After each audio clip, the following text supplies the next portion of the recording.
Ти работиш с Мила Робърт вече бая време. Първата поп-фолк академия в България създадох. И всеки да ти каже, дай ми номера на Азис, примерно. Няма да ти го дам. Тя ме пита колко пъти трябва да дойда, за да направя хубаво тяло и повече никога да не тренирам. Не е нужно да си най-добрия певец, за да си успешен. Още се чудя с кой е било най-тегаво в студиото. Имаше една артистка, която... Добре, аз сега, ако идвам на вашите уроци, тъй като се науча да пея, вие можете ли да ме вкарате в тайнера?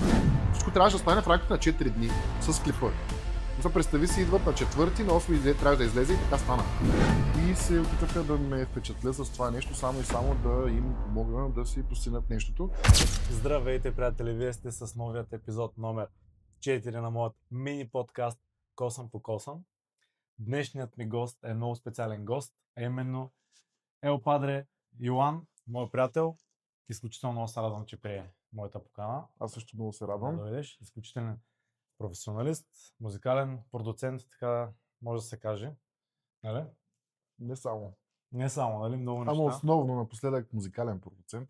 Да. Така че така съм по-познат в средите. Хората не ме знаят, но в средите Ти си рицар в сянка. буквално. Как си? Добре, брат.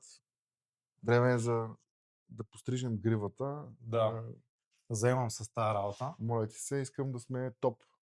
Че сме на турне с Мила и не върви да съм като орангутан. Добре. Аз да почвам директно тогава с първия въпрос.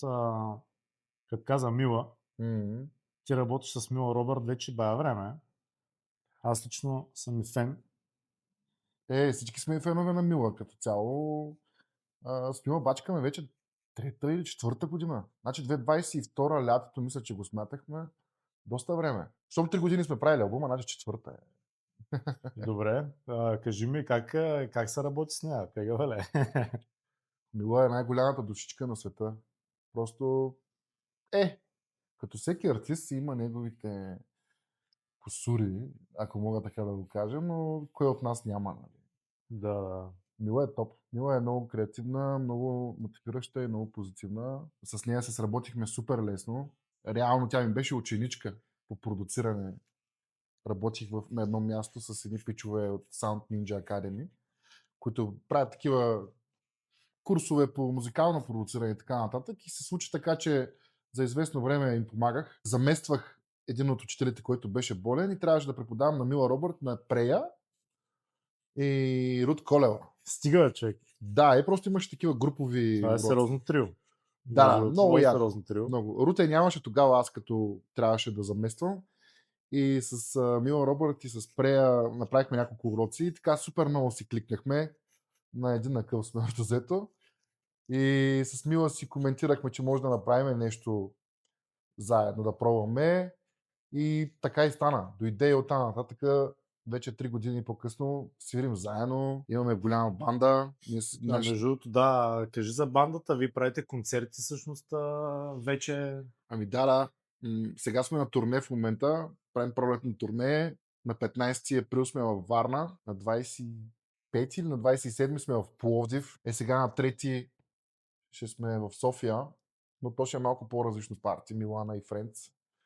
И ще има Милана така. и Френдс. Да, ще има малко open mic схема, много интересно. Не, Няма да е много само Мила Робърт, ами ще има нейното алтер его, нали, Милана, което Да. е доста така интересно. Всички от бандата общо взето ще изпълняваме някакви неща. Защото всички сме артисти по една или друга форма. И така. Ти реално си доста неща в едно. В смисъл, аз съм те виждал да пееш на твой рожден ден, да свириш. Ти всъщност си доста всестранно развита личност. И беше направил една академия по поп-фолк, на която даже бях на откриването. Да, то много интересно се получи. Супер яка идея. Разкажи малко за това нещо. Малко повече, макар че вече, нали, вече не функционира, но все пак. Първата поп-фолк академия в България създадох. Така официално казваше буквално поп-фолк академия. И тогава, когато се запознахме с тебе горе-долу в този рейндж, реших да я открия, тъй като виждах някаква празна ниша. че адски много хора искат да пеят поп-фолк, адски много хора искат да се занимават с това, но няма къде де-факто да се научат, всичко става на принципа проба-грешка и реших, че мога да съм полезен, тъй като, както каза ти, аз с много неща се занимавам и основното, с което се занимавам от малък е, че съм певец.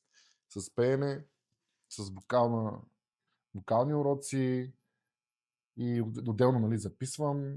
Учил съм до това нещо и в университет, и в училище, изобщо пълна програма.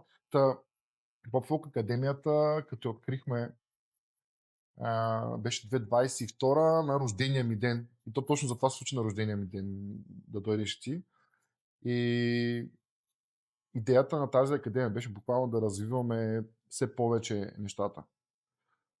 Беше наистина много яко. Манастирски ливади Беше новаторско, да. Да, доста се бях постарал да изглежда точно като Nightclub, с всичките неони, дори с бара отстрани, Беше няколко брутално. зали, наистина много, много яко. С сцена, с микрофони, изобщо хай левел. Преживата да не съществува в момента, да не функционира, не е защото не е имало желаещи, по-скоро беше съвсем друга причина. Изненадващо за мен, много от хората не искаха всъщност да се научат, искаха директно да се занимават с това, без да го учат. И то има една такава вълна за всяка една сфера, мисля, в България, че всичко е възможно, понеже се случва в социалните мрежи много лесно. Тоест, според мен, нали, ти ще потвърдиш, но са искали хората да те използват като трамплин, за да влязат, да се наместят в поп-полка. Не знам дали реално са искали да ме използват, но по-скоро са си представили, че това е начинът, по който да стигнат всъщност до изпълнителите и до лейбълите и така нататък. Поне така им е звучало в главата. Нали? И то е до някаква степен логично. Да, Защото поп-фолк след така като е, ги нали? развиваш в тая сфера, би трябвало да имаш тия контакти и хората така разсъждават. Аз съответно имах тези контакти, но проблема е, че не може всеки, който реши да влезе в някаква сфера, без да се е доказал преди това, но много хора пропускаха точно този етап. Искаха дори без да могат много, без много да се инвестират, искат просто някой да инвестира пари в тях и те вече да излизат на сцената, да правят пари, да са известни и то това е... То по-скоро така преди е било така по този начин са се случвали нещата, според мен, преди 20 години. Ами Но не, пак не са сега, напускани всички, брат. да, естествено. Ама Ти трябва сега малко просто има да... много конкуренция. В смисъл и няма как някой да те направи, нали, да вложи в тебе, само защото си много готин. Ами, истината е, че независимо какъв стил изобщо артист искаш да бъдеш, той е комплексно някакво, трябва да притежаваш доста качества. Не е просто имаш ли X фактора и така нататък. Просто трябва да можеш, освен да си много добър в пеенето, трябва да си и много готин, нали, да имаш харизма, което е доста рядко срещано. Но това с харизмата просто не всеки го има. Другото, което е малко или много трябва да разбираш от как работи цялото нещо. Не просто да копираш тези, които вече са го постигнали, защото така успеха не е много близко. И Или е по-скоро някакъв моментен ще е. ами да, но имайки предвид, че повечето искат момента, бързата слава, може и да им е полезно. На някои хора са доста доволни от това, че се е случило, дори да е било за малко. Аз лично гледам дългосрочно нещата и идеята на академията беше точно да гледат малко по-дългосрочно. Имал съм ученици, които идват при мен и казват, добре, аз вече идвам хикс месеци на уроци, кога ще се случат нещата. И на мен е било винаги много смешно, че те смятат, че вече са инвестирали примерно няколко стотини или няколко хиляди лева в това да правят това нещо, но те не гледат всъщност те къде се намират като възможности, а по-скоро те какъв ефорт са дали и вече смятат, че заслужават да има резултати. Да, Но не работи така в бизнеса. за съжаление. Да, има и хора, които не са дали чак той кой знае какъв ефорт и пак са вътре в бизнеса. Нали, друга е темата, дали стават. Но цената е различна. Да. Това малко ми напомни на моята сфера. Аз преди, като се занимавах, като бях фитнес треньор, имах един такъв разговор с една моя клиентка. Тя ме пита колко пъти трябва да дойда, за да направя хубаво тяло и повече никога да не тренирам. Ами Да, да, нещо същото на е. много сходно ми се стори. Добре, кажи такова. Кажи някоя интересна случка с академията.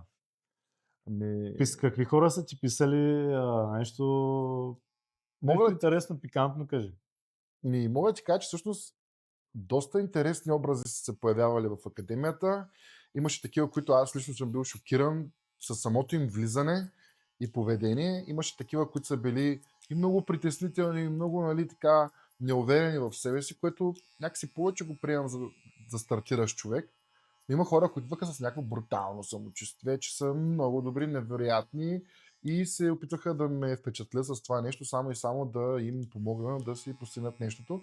Изобщо не идваха с цел, нали, да правиме Да музика. работите заедно. Да, но тия по-забавните случки беше как един пичага ми се обади по телефона и цитирам: "Здравейте, вие ли сте там Чалга Академията?" И в този момент беше много смешно, защото аз не очаквах някакъв Да. такова запитване. Тежък варненски акцент. Ами, всъщност не беше варненски, беше и ямболски. Да, момчето от Ямбол и директно ме почна: "Можете ли ме вкарате в Пайнера?" Това беше първият въпрос. И Това по аз бях, телефона. да, по телефона, нито сме се виждали, нито знам за кое става въпрос, обадим се, просто беше от нещо от сорта: "Добре, аз сега, ако идвам на вашите уроци, тъй като се науча да пея, вие можете ли да ме вкарате в Пайнера?" И аз бях такъв: "Чакай малко, сега ти още нито сме се видяли, аз не мога да преценя, нали, по телефона." И каза: "Може да ме вкарате в Пайнера." И аз казвам: "Добре, дай да видим първо ти на какво ниво, защото аз не знам кой се стои срещу мен, аз реално всеки може, нали, не трябва да съдим хората по това как говорят, нали, но някак си бях близко до реалността." Не ти вдъхваше доверие по телефона. Ами не, с въпроса: "Може да ме вкарате в Пайнера?" Да, несериозен въпрос. Да, аз просто отговорих, че нещата не функционират както те си ги представят, нали. Дори да имам контактите, аз не мога на... Това е нещо като да имаш контакта на някой човек, който е по-популярен и всеки да ти каже: "Дай ми номера на Азис", примерно. Ами, няма да ти го дам. В смисъл, не е редно. Абсолютно. Не се прави така. Трябва да си го заслужиш това нещо, да има наистина смисъл от този контакт. Е така просто да ти го дам, защото да му се обадиш, да го питаш: "Ай сега, какво ще направиш за мене?" Никой няма да ти обърне внимание. Та да, в смисъл, че случката беше много смешна, както той каза: "Аз ще идвам, нали, до..." Ама викам: "Ти не живееш ли в София?" Бъже академията е в София. "Аз ще пътувам." И викам: "Как ще пътуваш от Ямбол до София?" Викам: "Той, аз с влака, вика, ще идвам." Викам: "Да, наистина." И аз викам: "Как така ще дойдеш с влака? Ти знаеш ли колко часа е с влака до София?" И нищо, викам: "Колко пъти ще идваш в месеца?" Вика: "Всяка седмица." Мотивиран. И аз казах: "Добре, това е доста, нали, така мотивиран човек." Но въпреки това той питаше как да влезе в лейбъла. Иска просто да инвестират пари в него, защото на него му е мечта. Да. Той го на колко е, каза на 22 тогава. И аз казах: "Окей, млад човек, надъхан, супер. Така, това е началото." Но това е една от случките. Имаше още една случка, един пичага от Плевен. Да, интересното, между другото, знаеш ли, че повечето хора, които идваха при мен, не бяха от София, а бяха от всякъде другаде от България. То по принцип е нормално да не са от София. Защо? В смисъл, че в София като цяло няма много софиянци. Разбрах Кореняци, идеята. там, Да, аз ти говоря хора, които не живеят в София. не живеят в София изобщо. И са идвали само за уроците. Да, значи Пловдив, Бургас, Варна, Русе, Търново, буквално всички големи градове, Стара Загора, от Хасково, дори от Дупница е близо тук, ама примерно, нали, всяки възможно, от Благоевград. Добре, тия хора, значи са били супер мотивирани реално. Да, За да идват от толкова далеч. Мотивирани със сигурност. Нали, то няма как да не са мотивирани да искат да инвестират пари в това нещо. Просто проблема е, че много рядко си дават сметка те реално къде се намират по веригата. И какво всъщност се изисква, за да си успешен в това нещо. Защото не всеки, който пусне TikTok, гърми, нали? А и да гръмне, това пак това е нещо краткосрочно. Ако нямаш план, нещата няма да се случат. Да, т.е. просто не от всеки става. Да. Колкото и да си. Аз съм на мнение, че всъщност всеки може да се научи да пее в случая, но изисква различно време. Някои хора имат много добри основи, ако са израснали в такава среда и много по-лесно им се случват нещата, което е абсолютно нормално. А добре, не мислиш ли, че някои хора не могат да пеят и пак са успешни в този бизнес? Аз като казвам да могат да пеят, нямам предвид да са топ левел изпълнители, които са най-добрите в света. Тук говорим за, пак казвам, комплекс от качества. Не е нужно да си най-добрия певец, за да си успешен. Но не можеш да си най-некадърния певец и да си успешен, освен ако не компенсираш някакви други неща. Да. Нали? Ако едно време не е имало толкова конкуренция и можело ти да не си много добър певец, но да е било приемливо, че си красива мацка, е работило. Докато сега това е нещо като минимум. Да.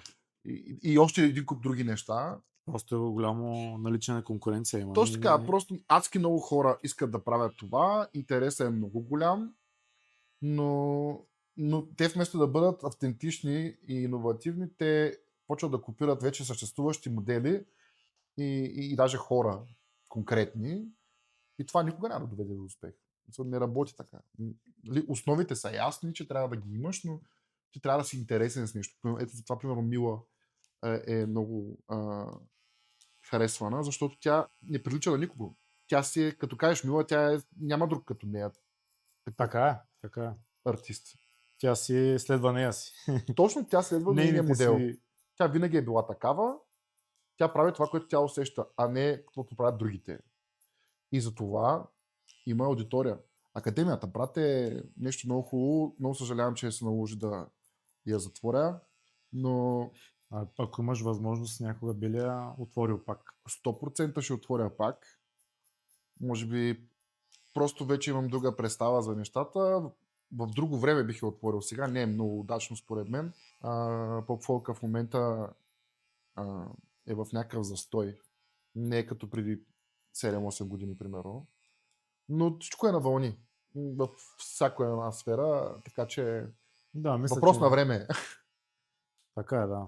Колелото се върти. Да, ако се спомняш преди 15 години, поп-фолка пак беше в някакъв застой, тогава поп-музиката много гърмеше.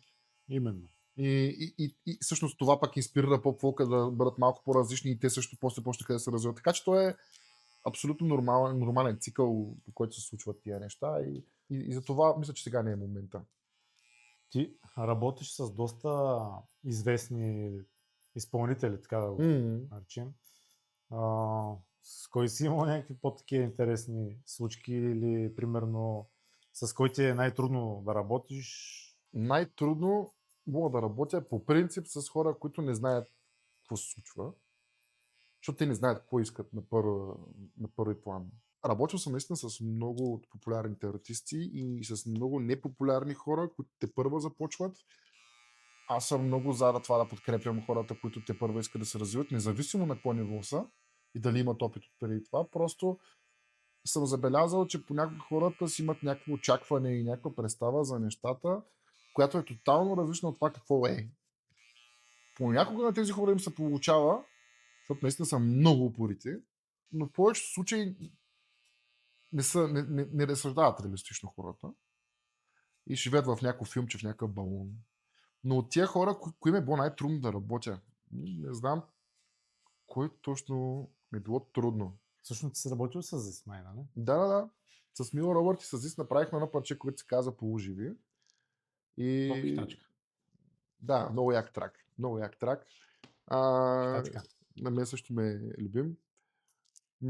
С Зис всъщност се работи доста бързо, бих казал, просто защото той е професионалист и той като влезе в студиото, просто за един час просто прави нещата и чао. Не си губи времето. Така и трябва, според мен. Това е редно всички да имат горе-долу такъв подход, а не да се губят времето в студиото и просто да приказват и накрая нищо. Галин също, с него съм работил, той също знае какво се случва и много бързо действа. С Галена също сме работили. Но тя е доста заета и аз съм доста зает и реално трудно се синхронизираме, но в някакъв момент ще видим. Може да успеем да изкараме това, което ни се иска. Всъщност ви работите бая отдавна върху някакво парче, което не е излязнало вече година, може би? Не работихме по няколко трака. този, който така много бяхме го харесали, просто се случи така, че трябваше да го дадем на пауза, защото тя пускаше тогава албума. Този, който е 20 години Галена на сцената. И така си остана. Виж сега, в този бизнес нищо не е консистентно и постоянно. Може днеска да искаш да направиш едно нещо, утре изкача нещо друго и ти тотално забравяш за останалото. Не е лично все едно. То е прекалено голям избор. Има много бързо в днешно време се променят нещата, изкачат нови трендове, нови готини проекти и ти ако си на място на изпълнителите и ти най-вероятно така ще се луташ или постоянно ще искаш нещо по-добро и по-добро, абсолютно нормално е. А пък ако си някакъв супер голямо име, както са тези, които говорим, абсолютно ти трябва винаги да даваш максимум от себе си. Няма как да пуснеш нещо компромисно и така нататък. Да не се Така, изложиш. то не да се изложиш, просто ти самия искаш да надграждаш себе си най-малкото. Сега има и хора, които го правят да не се изложат, нали? Не, имат си имидж. Да, със сигурност трябва да поддържат нивото или най-вече да го подобряват, да го надграждат. Не всички го правят, но тези, които са се затвърдили, не са случайно там. Това ще кажа. Още се чудя с кой е било най-тегаво в студиото. Имаше една артистка, която така ми е било най-трудно да работя с нея, ама няма да й казвам името. Да, без имена. Но се случи така, че просто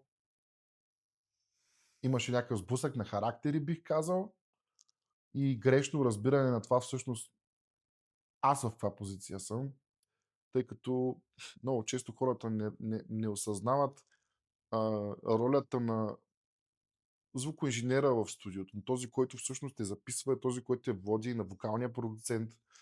Сега в случая много хора не правите разлика какво е вокален продуцент. Нали? Това е човека, който ти помага, насочвате в каква посока да вървиш като енергия, как да ритмически, как да влезеш, дава ти идеи с какъв характер, къде да си по-емоционален, къде да си по-агресивен, какви вдъхове, начинът по който се да се запише, като директор на самия запис, си го представи. Начинът по който ще запишеш Режисьор. и песента като цяло. Точно, защото някои песни изискват да си малко по-интимен, по-нежен, а други изискват да си много агресивен, с много енергия. Не всички хора могат да си играят толкова много с гласовете. И може би не знаят кога трябва да го направят. да, или просто няма достатъчно опит и се притесняват от това как ще бъдат, нали, как ще се представят и има някакви вътрешни конфликти в тях, които пречат на работата. Като в този конкретен случай, който казах. Това е може би единственият случай при мен, в който аз обикновено се разбирам много добре с всички. Аз съм доста приказлив, както се вижда. Просто не всички са готови да приемат критика или приемат критиката, когато сме в работа, тя е градивна винаги. Много добре ми е ясно, че не трябва да убиваш мотивацията на човек, който стои зад микрофона, защото няма да стане нищо. Но понякога има неща, които не са окей и трябва да се следва все пак някаква рамка, някаква посока, някаква линия, по която да се движат нещата, иначе си губим времето. А пък в студиото всичко става на час, нали? За никого не е изгодно да си губи времето. И за двете страни. Така, като вокален продуцент трябва да даваш насоки и когато си в тази роля е хубаво да те слушат, защото ти знаеш какво можеш да изкараш от човека от среща. Независимо колко е добър. Мога да ти кажа, че е имало хора при мен, които тотално не могат да вържат един тон. Обаче сме правили така, че тези хора никога повече не могат да повторят това, но го правим да звучи наистина максимално добре за нуждите, нали, за качествата, които имаме към момента, с които разполагаме. Просто правим някакви наистина много хубави неща. Мен това много ми харесва, че да се опитам да направя не от нищо нещо, ама някакси никой не очаква от конкретната личност да изкара нещо много хубаво, като изкара си вау! Но то не е до обработка. То е до някакъв вид да предразположиш човека да се чувства комфортно, за да изкара от себе си неща, които по принцип няма да изкара. И ти отстрани винаги виждаш по-добре. Дори твой приятел да е в студиото, като види отстрани, може да ти каже, дай малко по-така уверен, дай малко по-игриво, нали? Защото ти като си пред самото нещо, като го правиш, ти не можеш да се видиш отстрани и малко или много се самосаботираш. Като си кажеш, май не звучи добре, май не го изпях това е хубаво. Да, като почнеш да се съмняваш.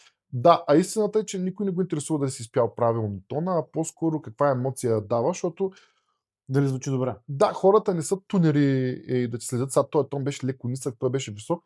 Те гледат цялостното усещане, дали ти влияе добре или не. Дали те хитва. Ако не те хитва, значи просто Не стават нещата. Или не си положил достатъчно усилия, защото има хора, които са много големи изпълнители и пак не им се получава с някои тракове, или защото не са за тях, или защото не са ги насочили правилно да го направят, да извлекат максимума от този трак. Така да кажем. Да. Има много купони в студиото. Събирали сме се по 100 човека вътре, нали? Стига. Не 100, ама в смисъл, нали? Зависи от това размера на моето студио, не е огромен, но да кажем 30-40 квадрата. И като съберем повече от 8-9 човека и почва да става тясно. Нали? Имаше такъв случай с Ария и Антонио. Трябваше да действаме супер експедитивно. 2022 беше това, декември. И правихме един кючек. Зомби кючек. Го кръсти Ария. Земпик? Зомби бе. За... Зомби кючек каза Ария, че ще бъде. Викам, добре. И интересна истината, на мен този трак много си ме кефи. Историята на този трак е, че всъщност аз направих Pop Folk Academy кючек, така да кажем. Просто така и го качих в TikTok и след няколко дни се свързаха с мене и ми казах, искаме го този трак. Антонио се свърза с мене. И веднага се задвижиха нещата, дойдоха в студиото, дойде Криш Аламанов, който е адски добър певец. Дойдоха, нали, Йоана Сашова, баща и, който свири на саксофон, защото той беше записвал саксофон. И са адски добри музиканти. И много часове, много записи, много разговори. Въобще много е готино, като е така социално. Обаче е много натоварваш, защото всеки говори, не може да запишем като хората. Малко трудността с... Самата работа малко отива на заден план. Да. Иначе е готино така да съберете хората. Но е много готино, да, защото всички сте с едни и същи интереси в студиото. И така, много хубаво се получи този трак. Избухна си. Много яко. Тоест, де факто, ти си направи Pop Folk Academy кючек, но те го взеха ти го... Ами да, адаптирахме го за тях, доразвихме го още. На зомби кючек. Зомби кючек, да. И много як трак се получи. Аз съм много доволен от тях как се справиха и как изобщо влязаха. И всичко трябваше да стане в рамките на 4 дни с клипа. Но представи си, идват на 4-ти, на 8 трябваше да излезе и така стана. Смяте.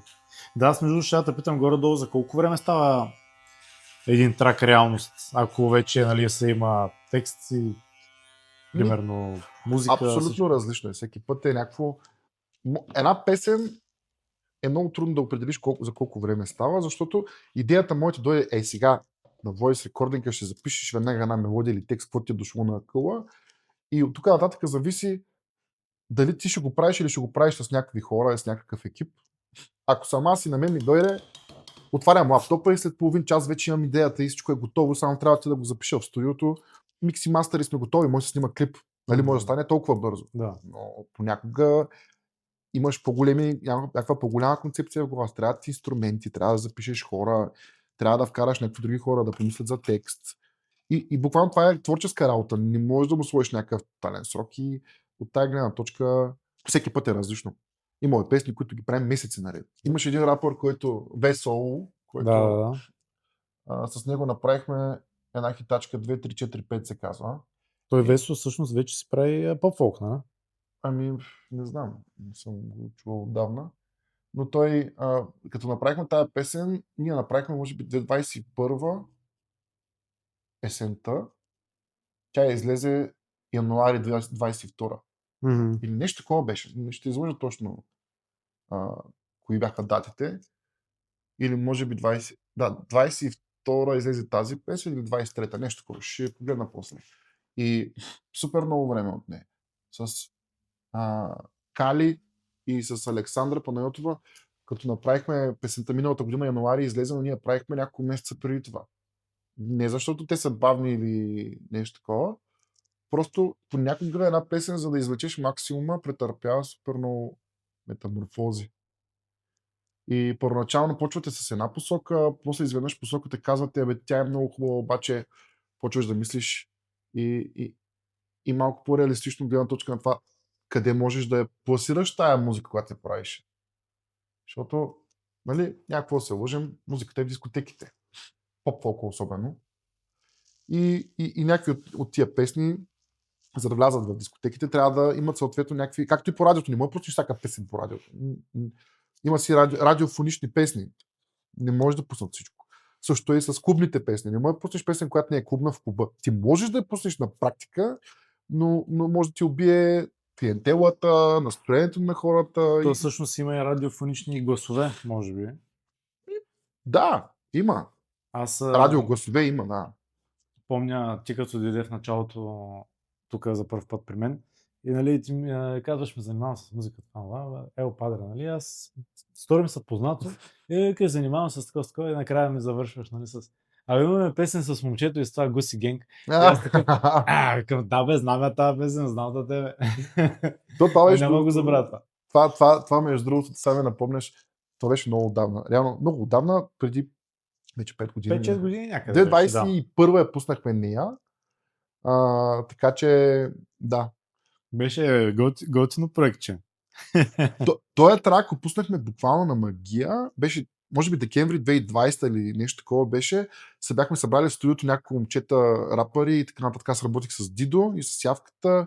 И тогава той беше решил и се беше оговорил с момчето да правят, с Момо да правят трак. И мислихме и накрая аз викам, бе, момчета, сега ще ви изпее нещо. И така, буквално на майтап, както беше тая песен на Gucci Mane, Gucci Gang. Gucci Gang, да. Да, и тогава имаше някакъв вайрал случка с този Гуси Мена, който се... точно, да. И аз просто почнах на майтап да пея Гуси Gang и те казаха, човек, това остава, че ще го пееш и аз бях такъв, ама защо, нали? Изпейте се гове, не, че ще го пееш. И така стана, че аз просто влязах случайно в трака. Ти си имаш и куплет, май. Да, после влязах в куплета, но реално целият хук е мой и се получи много готин контраст между всички ни. Защото сме много хора, ние сме 4-5 човека. Да, много добре се получи тази песен. Много хубаво. Стана супер вайрал, хората го харесаха и много хора научиха за този трак, и нямаха идея с кой съм, защото аз тък бях се прибрал в България. Живях в Австрия много години и тък се бях прибрал в България и супер много хора ми пишат, брат, това не знае, че си ти. Един мой приятел сега ми казва, знаеш ли тая песен колко е яка. Просто беше станал вайрал и... Да, беше гръмнала. Още тогава можеше да бъдеш вайрал. Сега малко трудно, но... Са по-трудно. Тогава се случиха още нещата. Пак казвам, защото има много конкуренция, реално. Много хора го правят, това е. Да. Много достъпно стана и това до някаква степен обесценява нашия труд, който сме правили преди. Да. Сега се трансформира към съвсем други неща. Ако тогава беше по-лесно да гръмнеш, сега е доста по-трудно. Доста повече усилия трябва да вложиш, според мен. Просто защото ние разчитахме повечето музикалната индустрия, разчитахме основно на YouTube и на алгоритъма на YouTube. И в момента, в който те си промениха, нали, съответно, алгоритъма в посока подкасти и някакви други неща, които са по-дълго, как се води, по-голяма дължина имат самите видеа, да. Тогава съответно трябва да може да пускат повече реклами, нали? И тоест повече пари. Да, за тях, те тогава пуснаха вече официално рекламите в YouTube бяха по-така агресивни вече. Както знаем, вече на всеки колко време се пуска реклама. А тогава не беше така и общо са събирали аудитория. И просто даваха карт бланш, и който се е възползвал от това тогава, той е спечелил. Това е истината. Вължи за всичките социални мрежи, то не е само за YouTube, нали? Съответно, TikTok беше така в началото, стигаше с едно клипче, стигаш до стотици хиляди хора, така просто. Да, без никакви последователи, без нищо. Да, докато сега това, както пуснаха рекламите. Да, по-трудно ще стане, да. По-трудно ще стане. Много различно е вече, различно е. Ти си учил дълги години във Виена. 7-8 години, да. Да, саунд инженеринг, нали? Да, точно саунд инженеринг. В смисъл нещо с музика. Не, саунд инженеринг е основно за звукозапис, студийна работа, как се работи с технологиите, как се... Тоест, в смисъл, да, ти си го учил това дълги години, сега го работиш вече, реално. Не само това, но и това. Доволен ли си от кариерата ти? Абсолютно мога да кажа, че аз като се прибрах в България, бях на 27-8 години и си казах, цял живот съм се мечтал за това нещо, ако не го направя сега, няма кога. И буквално рискувах всичко, за да се занимавам и съм супер доволен, че си изпълних мечтата, защото аз буквално се издържам само с това. Е много трудно. И се радвам, че съм успял, че съм имал късмета да срещна всички тия хора. И Боро първи, и останалите хора, които ми помогнаха по веригата. И Мила, и Андон, и Ая, и така нататък, които са повярвали в мене, както и аз в тях. Това ми е основната работа и по този начин се запознах с супер много талантливи хора, независимо дали са популярни или не. Има много готини хора. Аз също мисля, че си доста успешен в твоята професия. Благодаря ти, че се отзова на моята покана за подкаста. Мисля, че визата се получи по твой вкус. Зорка, топ си. Аз съм много доволен, ти знаеш, ние си знаем вече кое как се случва. Да. Така че супер. Радвам Благодаря ти, брат. Ами, това беше всичко от този епизод. Надявам се да ви е харесал. Може да се абонирате за канала ми, да пресподелите. И до скоро. И лайкчета. Яко лайкчета.